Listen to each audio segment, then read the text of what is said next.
Thank you and your companions with us on the YouTube channel of Nghe An Newspaper, the social publication of Nghe An Radio and Television. Right after this, we will come to the latest information that we have just updated.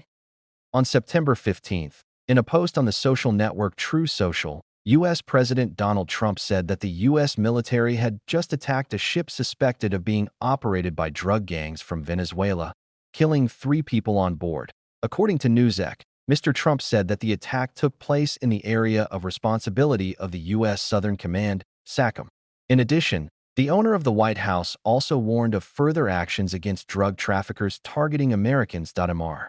Trump said that, at my direction, the U.S. military conducted a second kinetic attack against drug trafficking gangs and drug terrorists, identified as extremely violent, in the area of responsibility of SACOM.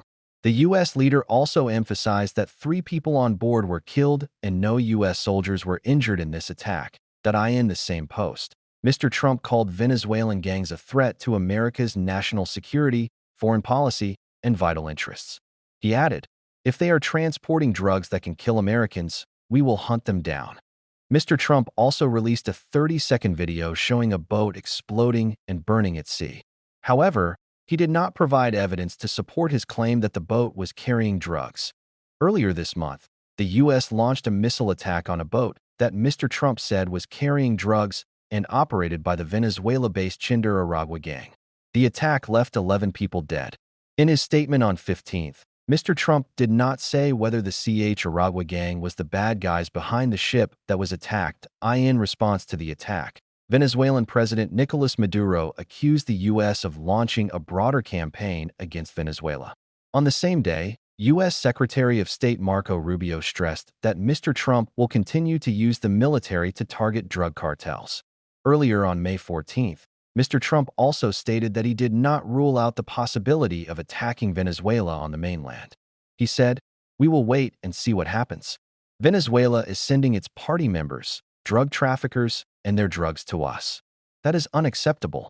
For his part, on May 9th, Mr. Maduro said that the U.S. operations were not against drug trafficking, but were aimed at Venezuela's oil and gas. In addition, Mr. Maduro rejected the U.S. accusation that Venezuela was a major center of drug production and trafficking. He affirmed that Venezuela had eliminated all large-scale drug trafficking activities on national territory and defeated notorious gangs, such as Chindur Aragua.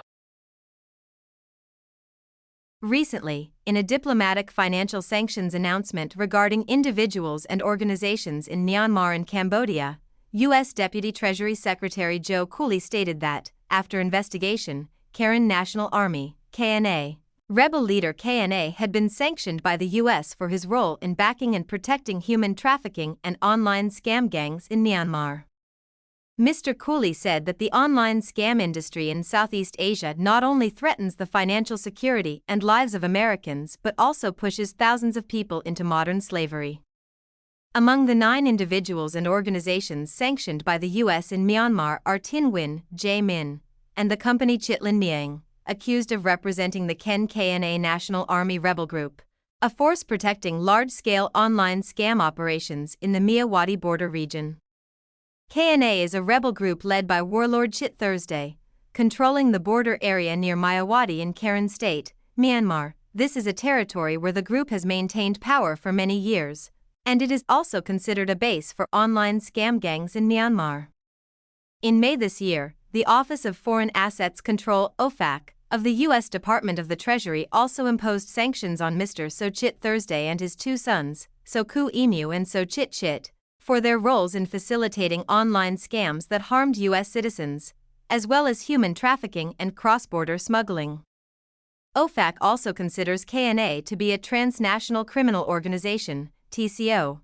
In recent years, Myanmar has become a human trafficking hotspot due to the complex security situation caused by conflicts between government forces and rebel groups, allowing gangs to operate with impunity.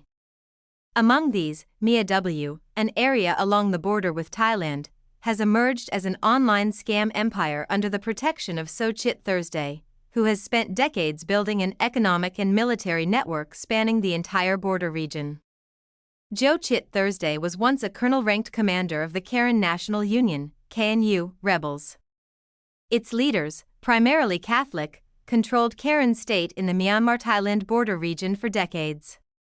In 1994, a Buddhist armed group split from the KNU, forming the Democratic Karen Buddhist Army, DKBA. Chit Thursday joined the DKBA and became an ally of the Myanmar Army, fighting against his former comrades. A year later, he commanded DKBA rebels to capture Camera, an important KNU stronghold. The capture of Camera gave Chit Thursday full rights to exploit illegal logging along the Mo River, especially in Sako Mia Wadi, marking a turning point in his transformation into a powerful rebel warlord on the border. In 2010, General Min Aung Hlaing, commander of the Myanmar Army, pressured Chit Thursday to accept the integration of the DKBA into the government army, becoming the Border Guard Force, BGF. General Min Aung Hlaing assigned Chit Thursday and the BGF to manage the Myanmar-Thailand border area, with a focus on the Miawi region. Mia Wadi holds a very important position for Myanmar. The country's Ministry of Commerce estimated the value of goods traded through Mia W from April 2023 to April 2024 to be $1.1 billion. Chit Thursday is accused of abusing his authority as a BGF commander to control Mia Y's lucrative black market economy, protecting gambling and cross-border smuggling activities. In 2017, Chinese investors arrived in the region and secured the right to develop the new city of Square Kopko, a project that promised to transform this timber and livestock trading hub into a key business area. The BGF, between 2017 and 2019, allied with Tsai Chi-jiang, leader of the Urban Development Investment Group by International Holding, based in Hong Kong, and Duan Guo Co., also known as Broken Tooth Co., a triad boss. During this period, instead of becoming a business center, S-Coco, later renamed the Kokapak Project, in fact became a hub for casinos and online scam operations, according to an investigation by the U.S. Institute of Peace, USIP. The fact that the country was sanctioned by the U.S. in late 2020 and crime boss Xa Tri Jung was arrested by Thai police in 2022 helped the BGF consolidate control over the vast business empire in the region.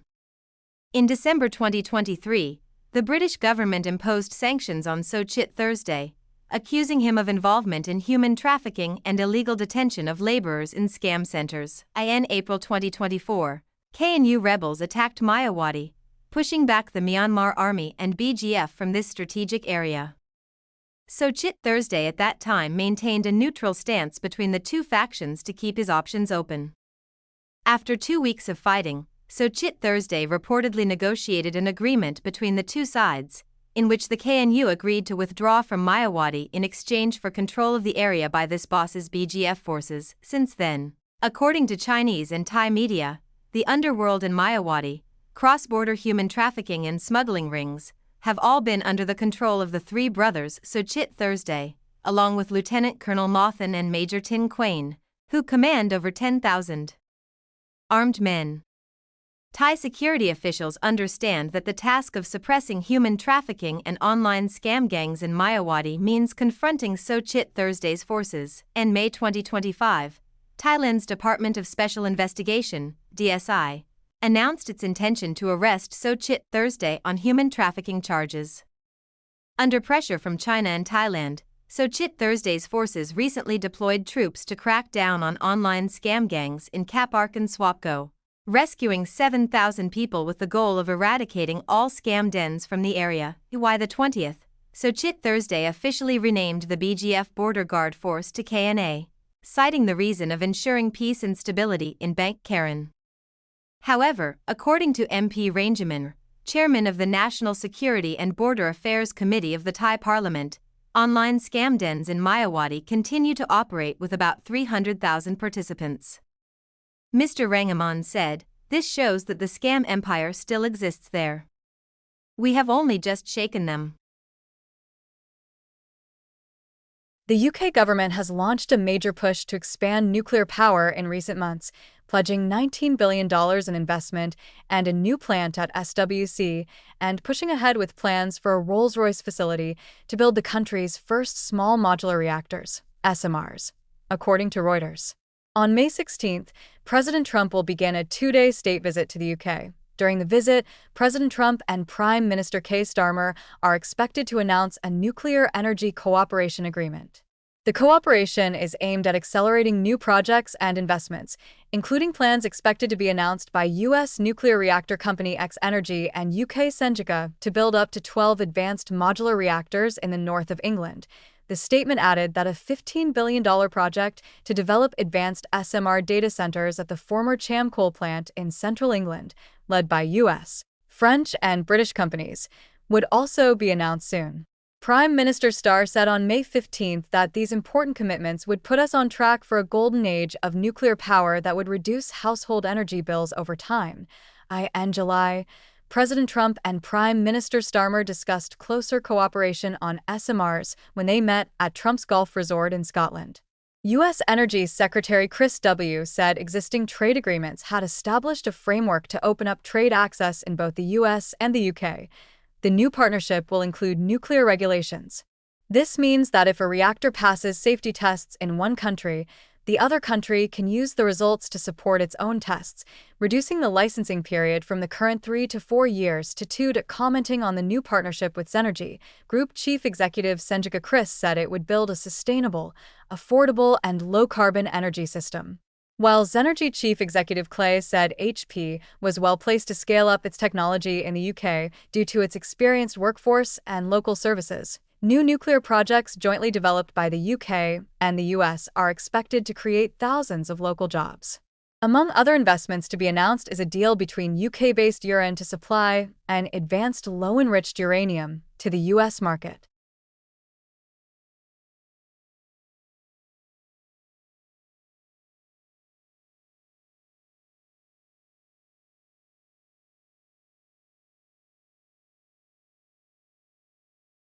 Tensions between Israel and Spain continued to escalate when the final stage of the Venta AS cycling race on May 14 was forced to end early after tens of thousands of pro-Palestinian protesters blocked roads in the capital Madrid.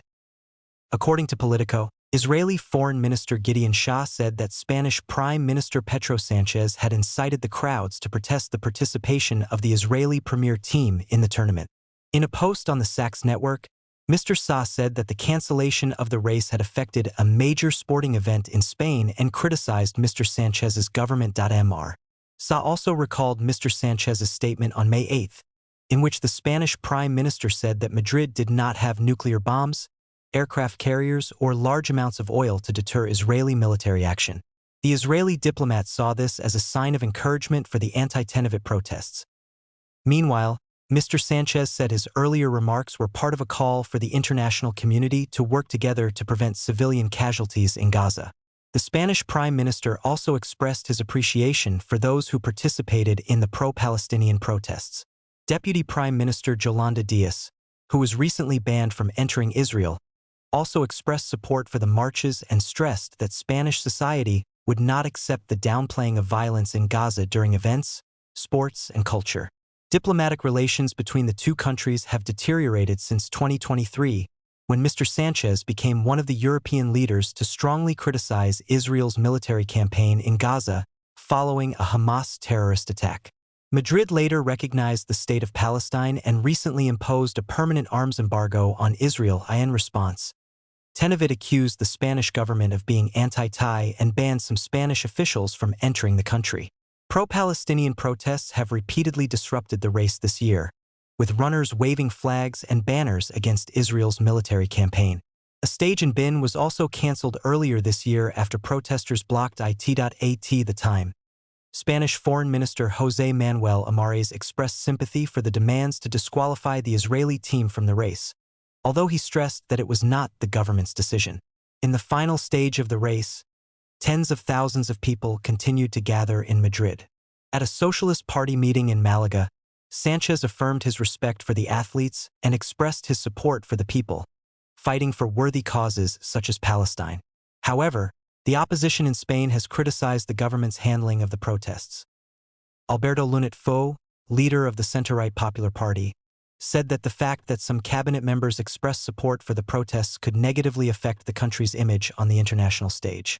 The president of the Madrid region, Isabel Díaz Ayuso, also said that the recent exodus had a negative impact on sport and Spain's reputation. An estimated 100,000 people continued to protest in central Madrid after the race was cancelled. Local authorities said at least 22 police officers were injured and 2 people were arrested in the clashes. Last week, Thailand's new Prime Minister Anyutin Chanakan convened a meeting with several ministerial candidates and members of the economic team at the headquarters of the Humai Thai Party to discuss high-level policies as the new government prepares to submit its 120-day agenda to the National Assembly. The meeting focused on finalizing policy priorities for the first 4 months of its term. Several economic policies were confirmed for implementation, including the restoration of the mule co-payment scheme. The government is also discussing other proposals such as the We Travel Together tourism stimulus program, decentralization of management, and a disaster mitigation strategy. Speaking after the meeting, Prime Minister Anyutin Chanakan stressed that national policies, especially on the economy and the Thailand-Cambodia border issue, will be prepared with a specific framework for implementation soon after the government takes office. He affirmed that the goal is to turn policies into action without delay. According to Prime Minister Anyutin Chanakan, the process of reviewing the cabinet list is underway, in which some candidates have been approved. The review requires time for background checks in courts across the country to ensure that the candidates have no legal problems, and the final list is expected to be submitted to the royal family. On September 14, North Korea asserted that its status as a nuclear weapons state has been permanently enshrined in its laws. It accused the United States of repeating outdated claims about North Korea's denuclearization at an international meeting. According to Nghe An News Agency, the permanent office of the DPRK to the United Nations and international organizations in Vienna issued the press release in response to the United States' protest against the DPRK's nuclear weapons program at a recent session of the International Atomic Energy Agency. The statement stated, "We strongly condemn and reject the provocative behavior of the United States in once again revealing its unconventional intention to confront the DPRK, and express our deep concern over the negative consequences that such an act will bring." North Korea said that while Washington has criticized Pyongyang's possession of nuclear weapons as illegal, it is the United States that is undermining the international nuclear nonproliferation system by strengthening its nuclear weapons. The statement stressed that North Korea's status as a nuclear weapons state, which is ingrained in the country's supreme law and basic law, has become irreversible. It also noted that Pyongyang will resolutely oppose and reject any attempt to change its current stance. North Korea also stressed that it will faithfully fulfill its obligations to the international community as a responsible nuclear power. Earlier this month, North Korean leader Kim Dong-won visited a research institute developing a high-power solid-fuel engine. Kim said the new engine would be used for the next-generation Dasong-20 intercontinental ballistic missile currently under development. Nepal's interim Prime Minister Susila Kaki made her first public speech since taking office 2 days ago on September 14th, outlining her commitment. The Nepalese leader pledged to act on protesters' demands to end corruption as she began her term as caretaker prime minister after youth protests forced her predecessor to resign, according to ASP. Susila Kaki, 73, a former Supreme Court judge, has been tasked with restoring order and addressing protesters' demands related to anti-corruption efforts ahead of elections in 6 months. The protests, sparked by a social media ban, began on September 8th and quickly escalated, with the parliament and several key government buildings set on fire. Kaki had said on September 12th, "We must act on the wishes of the Ren's generation." According to the World Bank, 1 in 5 Nepalese youth aged 15 to 24 are unemployed, while the per capita GDP is $1,447 in the Himalayan nation of $30 million. BA Kaki stressed that the protesters' demands are an end to corruption, good governance, and economic justice. On May 14th, Ms. Kaki observed a minute of silence for those killed in the riots before starting meetings at the Shingduba government complex, where several buildings were set on fire during protests on 9 May. Nepalese officials said at least 72 people were killed and 191 injured in 2 days of unrest. It is the most serious unrest in Nepal in years. Bukaki's appointment came after intense negotiations between the Army's Environment Minister Asak Raikan, President Ram Chandra Paine, and representatives of the youth movement. She said in a speech to the people, "The circumstances that led me to the position of Prime Minister were not my wish. My name was raised from the streets." The Nepalese parliament has been dissolved and elections are scheduled for May 0, 2026. "We will not stay in office for more than 6 months under any circumstances," Kaki said. "We will fulfill our responsibilities and commit to handing over to the next parliament and government." Nepalese expressed hope that the new government will bring change, but also understood that the challenge is not small. Sasha Naran, 69, a grocery store owner in Fan Village, about an hour from the capital, shared a list of responsibilities and problems that the government has to solve, which is not easy. In addition, they also need to ensure unity and harmony in the country by bringing all classes together. President Paine said on the evening of May 13 that a peaceful solution had been found through a difficult process. The army has reduced its presence on the streets, where it had deployed large numbers of troops after the protests. However, more than 12,500 prisoners who escaped during the unrest are still at large, creating a challenging security problem. Leaders from across the region congratulated Baki, including Nepal's 2 neighbors, India and China. Prime Minister Narendra Modi said New Delhi supported peace, progress, and prosperity in Nepal, while China's foreign ministry said it wanted to push China-Nepal relations forward steadily. Indonesia is seeking Chinese support to build an $80 billion sea wall along the northern coast of Java, the country's team said, to protect millions of residents and key industries from rising sea levels that could erode the land. According to the Indonesian Cabinet Secretariat, President Prabowo Subianto raised the project with Chinese President Xi Jinping during a meeting on the sidelines of the Victory Day parade in Beijing on March 3. After the meeting, President Prabowo summoned Coordinating Minister for Infrastructure and Regional Development August Haramudi Jadonyo and the newly created North Java Coastal Authority Chief Didit Hidayat HAP to discuss the project in October last year. The Indonesian government estimated the cost of the project at $60 billion, while the latest estimate is $80 billion. Protecting the northern Java coast is not only necessary but absolutely imperative to protect coastal communities, which are constantly threatened by disasters caused by subsidence, landslides and storm surges. August told reporters that we also want to protect many strategic industrial zones and special economic zones, many of which are located along the northern Java coast. In June this year, President Prabowo said he was considering a 500-kilometer sea wall stretching from Banten in West Java to Griak in East Java. With a construction period of 15 to 20 years, priority areas include Jakarta Bay, North, Semarang Pekalongan and Pravis in Java. All are regularly exposed to flooding due to high tides. The first phase of the project will include the construction of a sea wall in Jakarta Bay, costing between $8 billion and $10 billion and expected to be completed in 8 to 10 years. We are open to investment from Chinese, Japanese, Korean, European and Chinese companies, said Prabowo. If you are interested, please join us. But we will not wait. According to official data, Java's northern coast is sinking by up to 25 centimeters. While the Chada is sinking by up to 14 centimeters a year, largely due to overextraction of groundwater, engineering experts warn that a third of Java will be submerged by 2050 if the subsidence continues at the current rate. Jada Governor Pramono Anung said the capital must spend at least 5 trillion rupiah, $305 million, a year to build a 19-kilometer seawall in Tractor Bay. The massive seawall project is an extension of a large-scale coastal development program for Java that began in 2014 to protect the city from storm surge flooding and land subsidence. The program also includes plans to build 46 kilometers of coastal embankments in the capital by 2040. However, environmentalists and many experts have warned that the giant seawall project could put Indonesia's already limited financial resources at risk and affect the fragile ecosystem of Java's northern coast.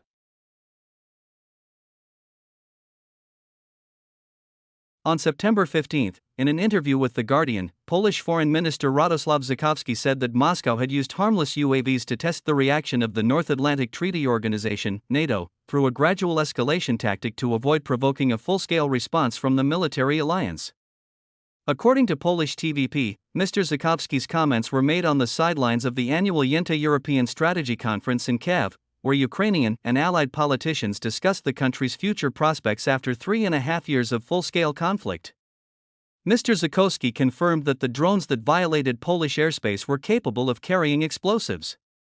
However, he stressed that what was interesting was that they were all harmless and that this suggested to me that Russia was trying to test our response without causing a conflict. Poland's air defenses have been criticized for being unprepared for the incursion. Of the 20 or so drones that entered Polish airspace, only 3 or 4 have been confirmed to have been shot down with the help of NATO allies based in the country. The Polish military responded that in deciding which targets to shoot down, the ultimate factor was the threat to civilian lives, followed by the value of property that could be damaged in the attack. Poland's foreign minister agreed with this approach. Mr. Sikorski said the drones had failed to achieve their targets. Property damage was minimal and no one was injured. If this had happened in Ukraine, by Ukrainian definitions, it would have been considered a 100% success. Mr. Sikorski said that if the incursion had resulted in Polish casualties, the VSAV response would have been much tougher, but he declined to say what effect that would have had on Russia. Sikorski stressed that the intrusion could not have been a mistake, given the number of drones deployed. Sikorski said he could believe that 1 or 2 missed their target, but 19 missed in just one night for 7 hours. Sorry, I don't believe that. Meanwhile, on May 14, Investia quoted the Russian permanent representative to international organizations in Vienna. Mikhail Ulyanov added that after the Polish side's accusations, the Russian Defense Ministry had requested consultations, but the Polish Defense Ministry was not ready. According to Ulyanov, this looked like a provocation or a misunderstanding that the Polish side did not want to clarify. Ulyanov also added that despite the lack of details about the incident, Poland had rushed to the conclusion that Russia was trying to destabilize its country.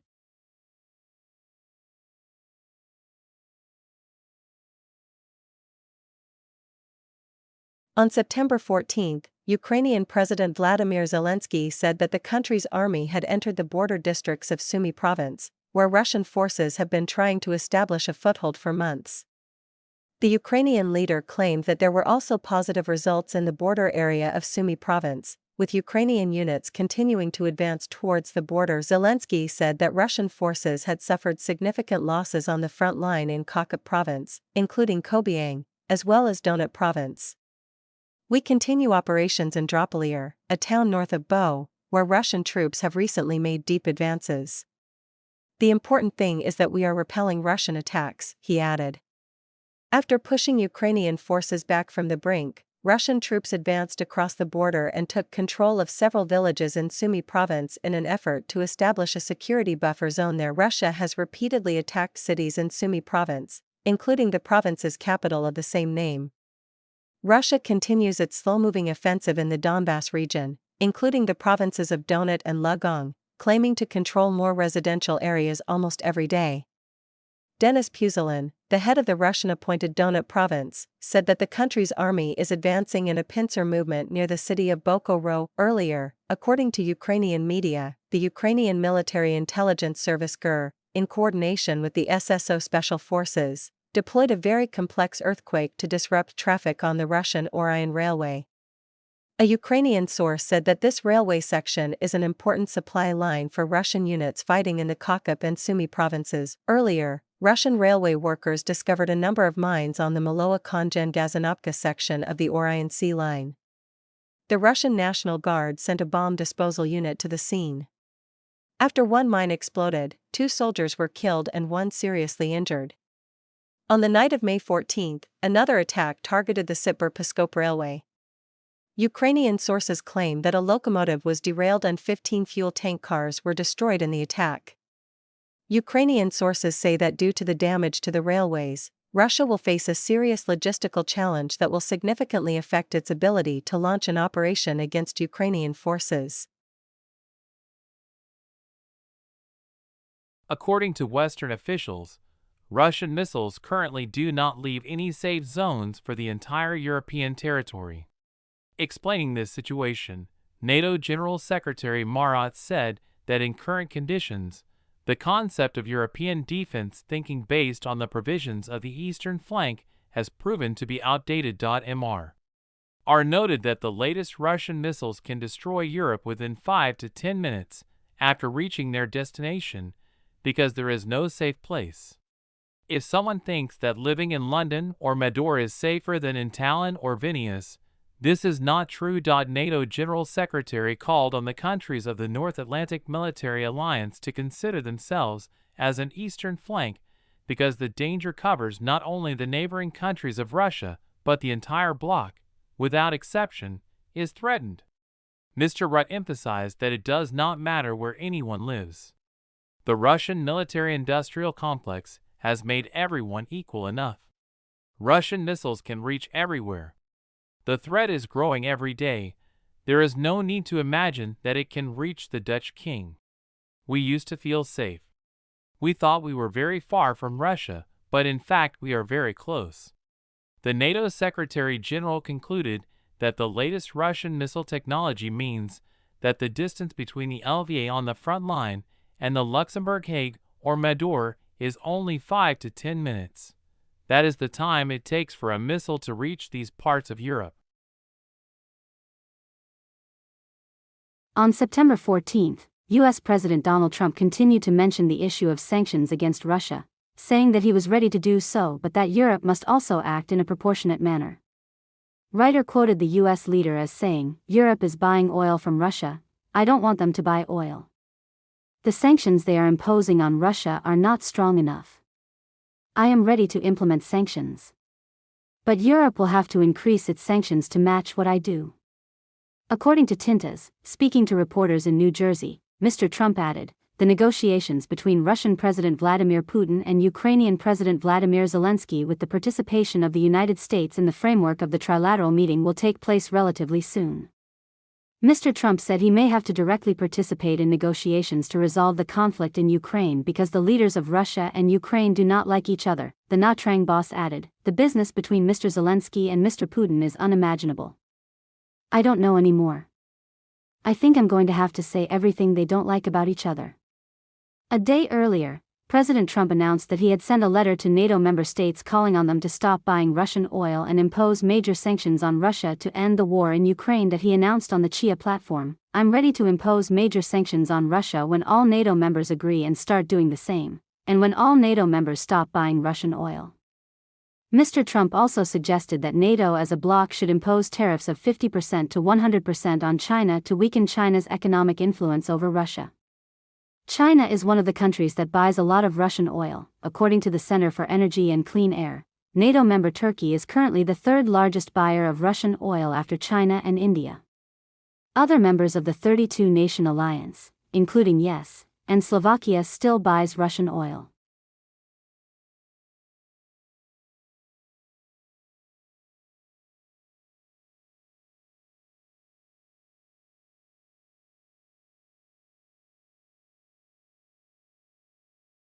According to the news outlet, the Ukrainian General Staff is evaluating the possibility of shutting down or significantly reducing the speed of mobile internet during airstrike warnings. The goal is to limit Russia's use of Ukraine's telecommunications network to support UAV attacks. A source in the General Staff told the outlet that while current measures are sufficient to prevent Russia from exploiting the communications infrastructure for UAVs, the situation could change and require additional defense measures. The source said that shutting down mobile networks would be appropriate depending on the specific situation, and in some cases, slowing down mobile internet speeds may be appropriate to limit the operations of UAVs, especially unmanned aerial vehicles. FPV is often used in sensor attacks. Environmental Chief Andrei Hernatop also confirmed in a video streamed on Novinil on May 14 that Ukraine is considering limiting the quality of connections in some areas instead of completely shutting down mobile networks. Hernatop said that this is not a matter of cutting off mobile communications, but rather limiting the quality of the connection, such as reducing 4G and 5G speeds, so that the modems installed on the UAVs cannot access the networks of Ukrainian telecommunications service providers. According to local media, Cutting off high-speed mobile internet is a temporary measure to deal with UAVs equipped with cameras that transmit images, which require 4G connections to operate effectively. A source in the Ukrainian military also explained that the effectiveness of these measures depends on the type of UAVs that Russia uses. Cameraless drones do not require much bandwidth, while camera-equipped UAVs require high data rates, making network restrictions especially important to neutralize these devices. The proposal was made after Fedyenko, a member of the Ukrainian Defense Committee, said that the government was considering a series of measures to counter Russia's notorious UAVs. These measures include identifying the SIM card installed in the UAV, disconnecting it from the mobile network or internet, and calculating the possibility of disabling the SIM card. The mobile connectivity restriction is seen as a new step in Ukraine's electronic warfare efforts to counter the wave of UAV attacks that have increased since the start of the war. While cutting off mobile networks during airstrikes could affect civilian communications, Ukrainian officials believe it could severely disrupt Russian military operations, which are seeking to exploit Ukraine's own infrastructure to strike back.